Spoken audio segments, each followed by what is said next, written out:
Oh, my aching body. Oh look, there's a bird that took away GLaDOS the potato. Well, the elevator is broken, which means we have no means of getting back up to the top of the Aperture Science Laboratories, which means we're going to have to make a rough climb in an incredible amount of pain. Oh, what joy. But I shall soldier on. Greetings comrades, Multi-Game Master 1 reporting in, and welcome to part 7 of Portal 2. In part 6, we were betrayed by Wheatley after sabotaging GLaDOS, and now he's put us down here, so in part 7, we're going to find our way out of the underground and back into the Aperture Science Laboratories. With me, I have a special guest. Please introduce yourself if you please. Core99 rules, although no one would know me. I barely even use this username. How you doing, Multi-Game Master? I'm fine, how are you? Same here, I suppose. So I remember this section, eh? Yeah, it's just a bunch of just running through a lot of sifty, disgusting, putrid brown water and gates and random portal surfaces for no reason. Yeah, and plus we have more puzzles to solve, apparently. So... It's hardly... In fact, I wouldn't even consider these puzzles. This is more like complicated platforming, which how about... Okay, yes, puzzles, yeah. It does get a lot more complicated in the future. Yes, I will agree. Oh yeah, I know. Oh wait, I'm supposed to go this way. Keep out. You know what? I'm not really... Do not enter. Like I was saying, I'm not in the mood to read signs because, well, we've got to get back up to Wheatley. So... You better find that secret in this area, and you know what I'm talking about. I'll keep it in mind. Alright, there you go. Because it's actually rather interesting if you're actually considering the storyline and the connection between this and Half-Life. Spoilers, which there aren't really that many, but... I've pretty much already talked about it. Yeah. It's ironic, too, that there was a mention that this is actually in the Half-Life universe. I mean, the connection is barely even there. It's just, oh, look, Source Engine and the Borealis was mentioned once in Half-Life 2 Episode 2. Isn't that convenient? Now it's canon. Yeah, it is rather interesting that Portal was established between Half-Life and Half-Life 2, and Portal 2 was established after Half-Life 2. That's rather interesting. It is, isn't it? Isn't, I don't know, whatever, past tense. I also find this area rather disturbing. I find big open areas that seem a bit decay, or it's beginning from the fear of deep underwater areas. I have a fear for that. Yeah, you don't know what that's going to be, you know? Same thing with this place, because it's so large, you have no idea what to see, or what to expect. For example, a giant vault. That is as big as a building. Who would expect that, honestly? I don't know. But blame Wheatley for sending us down here. And speaking of Wheatley, how do you feel about him betraying us after we got so far? Well, he's supposed to be he is an idiot, so naturally he would abuse his power with that oh so big ego he's adapted himself with after, you know, earning that power. That is true. Did I get that? I did get that. Okay. So let's head down to the big door over here. Door? Oh, I remember, because of what's inside, of course. Such a large vault for such an insignificant little, well, as you can see right here, door. Just a door. For literally a door beneath the giant vault. Brilliant. Yeah, you will probably see something big come out of that vault door, but here we just have a door. Yeah, just a standard door with some, like, equipment. This is like a chair. A chair. Brilliant. Also, apparently, yeah, I remember the loading sections are now just in between two, like, push doors. Yeah, they take about 15 to 30 seconds to load, and I'm not going to cut this out because this is a different loading screen, and it shows us where we currently are at the moment, so... Actually, quite interesting, too. In fact, at the menu during this area, you remember the song, I believe it's Potatoes' Lament, which is basically just a really eerie song of GLaDOS murmuring crap in the background. I believe it's in Latin, actually, but... That's interesting. I never knew about that. Yeah, apparently someone actually decrypted the lyrics. I don't remember what they said exactly, but it's pretty depressing, in all honesty. I would imagine. Like you said, this whole entire place seems depressing. I mean, just look, we're underground. Depressing and kind of intimidating at the same time. We're also far from the surface of the Earth. That too, which is odd, by the way, that they would build something back in, what is this, back in the 60s that this is staged in, apparently, for the Aperture Science enrichment center of the 60s or 50s. I forget exactly what decade this is from, but it is kind of weird. And as we talk about that, I think we're coming up on something. Welcome, gentlemen, to Aperture Science. Astronauts, war heroes, Olympians, you're here because we want the best. And you are it. So, who is ready to make some science? I am. Now, you already met one another on the limo ride over, so let me introduce myself. I'm Cave Johnson. I own the place. That eager voice you heard is the lovely Carolyn, my assistant. Rest assured, she has transferred your honorarium to the charitable organization of your choice. Isn't that right, Carolyn? Yes, sir, Mr. Johnson. She's the backbone of this facility. Pretty as a postcard, too. Sorry, fellas. She's married. To science. That's rather interesting. It seems as though that the voice was Cave Johnson, the original founder of the Aperture Science Laboratories, and apparently he has an assistant named Carolyn. Still, I wonder who Carolyn is exactly. And we aren't going to spoil that, eh? I mean, you're watching a Let's Play, so it's, you know, figured that you don't know. Yeah, so we need to make our way out of here, so let's pop a portal there, and one down here, maybe? And jump our way down. This is a little bit disorienting. Oh, this entire area is disorienting. Oh, the puzzles that you guys There's like. 1,000 tests performed every day here in our enrichment spheres. I can't personally oversee every one of them, so these pre-recorded messages will cover any questions you might have and respond to any incidents that may occur in the course of your science adventure. Your test assignment will vary depending on the manner in which you have bent the world to your will. Those of you helping us test the repulsion gel today, just follow the blue line on the floor. Those of you who volunteered to be injected with praying mantis DNA, I've got some good news and some bad news. Bad news is we're postponing those tests indefinitely. Good news is we've got a much better test for you. Fighting an army of mantis men. Pick up a rifle and follow the yellow line. You'll know when the test starts. So it seems as though that there have been past training in the past. That's rather interesting. I would also like to note the fact that they're enrichment spheres instead of actual chambers for whatever reason.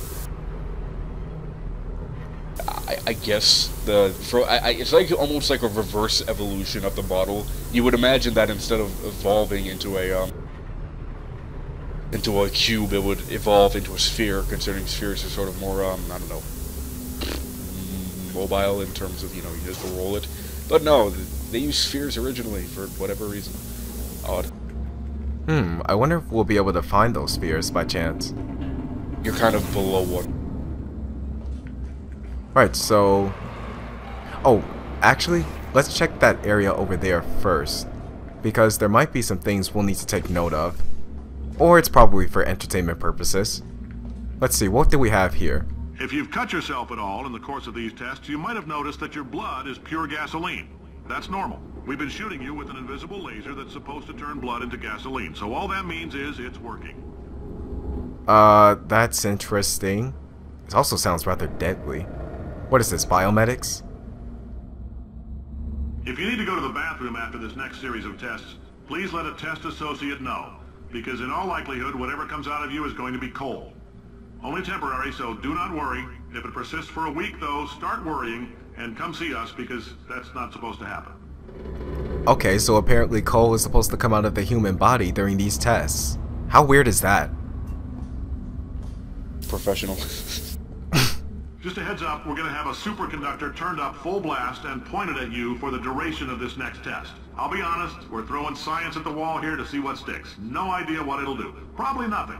Best case scenario, you might get some superpowers. Worst case, some tumors, which we'll cut out. That's interesting. Oh yes, the safety at Aperture Science. The safety. Oof. It doesn't sound as though that Cave Johnson applied the safety measures properly to all of the testing associates. Also want to note that there's actually an achievement regarding those actual audio recordings. And I forget what it's called exactly, but there is an achievement for finding all of them. We'll look more into that later. But I'm glad that you mentioned that. And as we make our way along, can you check the recording time for me, Course? Course Master. Alright, we got about 4 minutes actually. Ironically, it doesn't feel that long, eh? 4 minutes left? And might I add, by the way, that blue pumping for the blue gel, which is nondescript, just blue gel. What could that mean? Who knows? Not exactly like we've seen it before, yeah. Yeah, you can see here is the blue gel flow. I wonder if we'll be able to use this for something. Well, who knows exactly. Okay, let's see how we can keep going. I'm thinking maybe up here. Ride the pipes. Yes, ride the pipes. They say great science is built on the shoulders of giants. Now here, at Aperture, we do all our science from scratch. No hand-holding. That's good to know. Okay, we're one step closer to getting back to the Aperture Science Laboratories, so let's move on. It's kind of ironic that the underground, decrepit Aperture Science, and by the way, innovators, they're innovators, definitely. I'm surprised that this is actually linked to the main facility for whatever reason, even though it was clearly cut off. Huh? Oh! Alright, let's get started. This first test involves something the lab boys call repulsion gel. You're not part of the control group, by the way. You get the gel. Last poor son of a gun got blue paint. All joking aside, that did happen. Broke every bone in his legs. Tragic, but informative. Or so I'm told. Okay, so it seems as though that in the first test we have to work with the blue repulsion gel that we see, and what's good about this gel is that we can bounce off of it. It's pretty handy. And thus the physics engine improves. Exactly. Yeah, seriously, they couldn't, I just thought they couldn't find ways to actually innovate themselves more with the physics engine, but excuse me, they now, this repulsion gel, and more gels to come. Yes, more varieties. And are they exclusive to certain tests? Like, literally, some of them are just for one test, but they're entertaining regardless. Indeed. Okay, so for the first test, we need this cube. So we place it on this button, it opens the door, and we can make our way out of here. The lab boys just informed me that I should not have mentioned the control group. They're telling me I ought to stop making these pre-recorded messages. That gave me an idea. Make more pre-recorded messages. I pay the bills here, I can talk about the control group all damn day. Boy, Cave Johnson has quite the attitude. By the way, guys, from here on out in the Aperture Undergrounds, you might hear some minor foul language, and unfortunately, there's nothing I can do about that, so I apologize in advance. Please. It's just minor foul language, it's not like, I can keep it to myself, don't worry about it. Alright, look at all this scaffolding, such beautiful scaffolding that I would totally commentate on if there was anything interesting about this scaffolding. Brown, decrepit, rusty, brown again. Oh look, a small little workspace right here. That have no purpose. Yeah, there's nothing really interesting about it, so... For this next test, we put nanoparticles in the gel. In layman's terms, that's a billion little gizmos that are going to travel into your bloodstream and pump experimental genes and RNA molecules and so forth into your tumors. Now, maybe you don't have any tumors. Well, don't worry.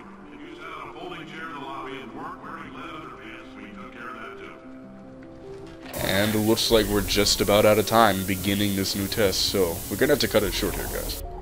Actually, we're going to complete this test, and then we'll end it. Okay, so... we need a cube. There's one over there. First thing we have to do is to get on top of that scaffolding. Let's make our way over here. Pop 2 portals. And get on top of here so that we can get the cube.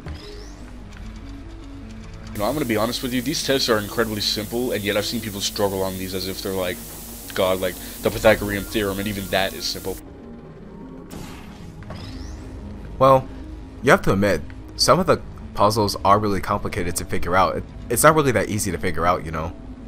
I don't know if Jizz or you guys any of the co-op, but there is a DLC for the co-op it's kind of canon to the storyline, but the tests in the DLC are ridiculous. The first time I ran through it, it took me 2 hours maybe just to get through all the tests, and for a DLC, a free DLC at that, even on the Xbox Live Marketplace, quite worth the effort. In my opinion.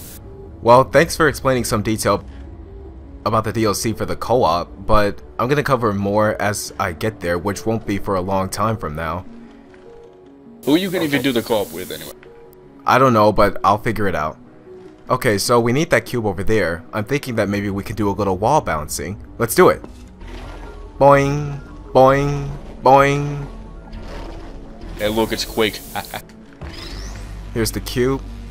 I don't think you actually ever played Quake. Just like the physics are kind of relating with how you just every like wall floor is just an opportunity to jump. Though it seems. Okay, let's place the cube on the button. And where's the way out? Up there. Alright. Now we need to... There's the exit door up there, so... Let's pop a portal on this wall over here and bounce our way to the exit. Here we go! There. Oh, in case you got covered in that repulsion gel, here's some advice the lab boys gave me. Do not get covered in the repulsion gel. We haven't entirely nailed down what element it is yet, but I'll tell you this, it's a lively one, and it does not like the human skeleton. And you waited until after the test was complete to tell your lab associates that? Or more specifically, your test subjects? That's just not safe. Treat them like lab rats, dude. I suppose. Okay, Core. How far are we in the recording? About 20 minutes. 20 minutes? Okay, well guys, I'm going to end things off here and save the rest of Portal 2 for next time. Thank you guys so much for watching part 7 of Portal 2. If you enjoyed it, please leave a like, comment, possibly mark it a favorite, and share it with your friends. And I'll see you guys in part 8. But before we close, Core, do you have anything else you want to say? Stay healthy, kitties.